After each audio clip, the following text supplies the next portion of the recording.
Hi ನಮಸ್ತೆ. ಹವ್ಯಕರ special ಮರಿಗೆ ಗೊಜ್ಜನ್ನು ಹೇಗೆ ಮಾಡೋದು ಅಂತ ನೋಡೋಣ. ಮರಿಗೆ ಗೊಜ್ಜು ಮಾಡಲೆ ಸ್ವಲ್ಪ ಹುಳಿಯಾಗಿರೋ ಮೊಸರು, ಉಪ್ಪು, ಅರ್ಧ ಸ್ಪೂನು ಉದ್ದಿನಬೇಳೆ, ಅರ್ಧ ಸ್ಪೂನು ಕೊತ್ತಂಬರಿ, ಒಂದು 7ರಿಂದ 8 ಬೆಳ್ಳುಳ್ಳಿ, ಖಾರಕ್ಕೆ ಎಷ್ಟು ಬೇಕೋ ಅಷ್ಟು ಸೂಜಿ ಮೆಣಸಿದ್ದು, ಅರ್ಧ ಸ್ಪೂನು ಸಾಸಿವೆ.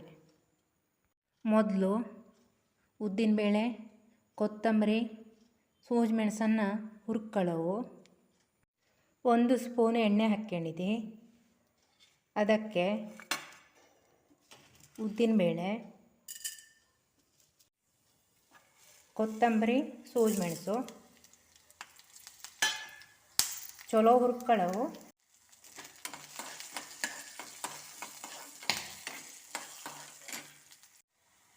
ಮಸಾಲೆ ಹುರಿಯೋಕ್ಕಾರೆ ಸ್ವಲ್ಪ ಪ್ಲೇಟ್ ಅಂತಾರು ಮುಚ್ಚುಗಳ ಚಲೋದು, ಇಲ್ಲಾಂದ್ರೆ ಮುಖಕ್ಕೆಲ್ಲ ಹಾರ್ತು.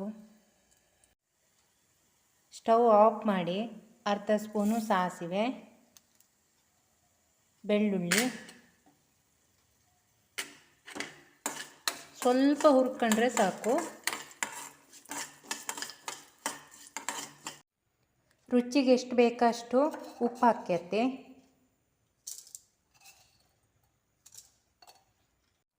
ಎಲ್ಲವನ್ನು ನೈಸಾಗಿ ಪೇಸ್ಟ್ ಮಾಡ್ಕೊಳ್ಳವು.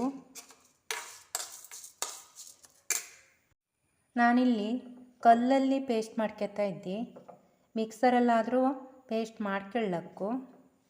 ಹಳೇ ಕಾಲದಲ್ಲಿ ಈ ಗೊಜ್ಜು ಮಾಡಲು ಹೇಳಿ ಒಂದು ಮರದ ಮರಿಗೆ ಇರ್ತಿತ್ತು, ಅದರಲ್ಲಿ ಈ ಗೊಜ್ಜನ್ನು ಮಾಡ್ತಿದ್ದ. ಹಾಗಾಗಿ ಮರಿಗೆ ಗೊಜ್ಜೋಳ ಹೆಸರು ಬಂದು.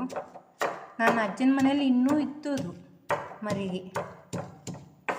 ಆ ಮರಿಗೆಲ್ಲಿ ಈ ಗೊಜ್ಜು ಮಾಡ್ರೆ ಆ ರುಚಿನೇ ಬೇರೆ, ಅಷ್ಟು ರುಚಿಯಾಗಿರ್ತು.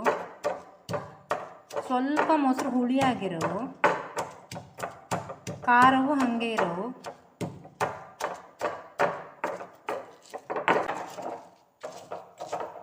ಎಷ್ಟು ಆಗ್ತಾ ಅಷ್ಟು ನೈಸಾಗಿ ಪೇಸ್ಟ್ ಮಾಡ್ಕೊಳ್ಳವು.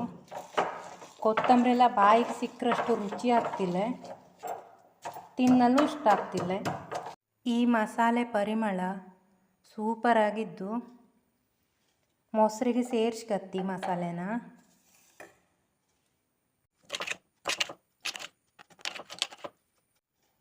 ಮಳೆಗಾಲದಲ್ಲಿ ತರಕಾರಿ ಎಂಥದ್ದು ಇಲ್ಲದೆ ಇದ್ದಾಗ ನಮ್ಮ ಸಿದ್ದಾಪುರ ಶಿರ್ಸಿ ಸೈಡೆಲ್ಲ ಹೆಚ್ಚಾಗಿ ಹಿಂಗಿಪ್ಪ ಗೊಜ್ಜು ತಂಬಳಿ ಎಲ್ಲ ಮಾಡ್ತಾ ಇರ್ತಾ.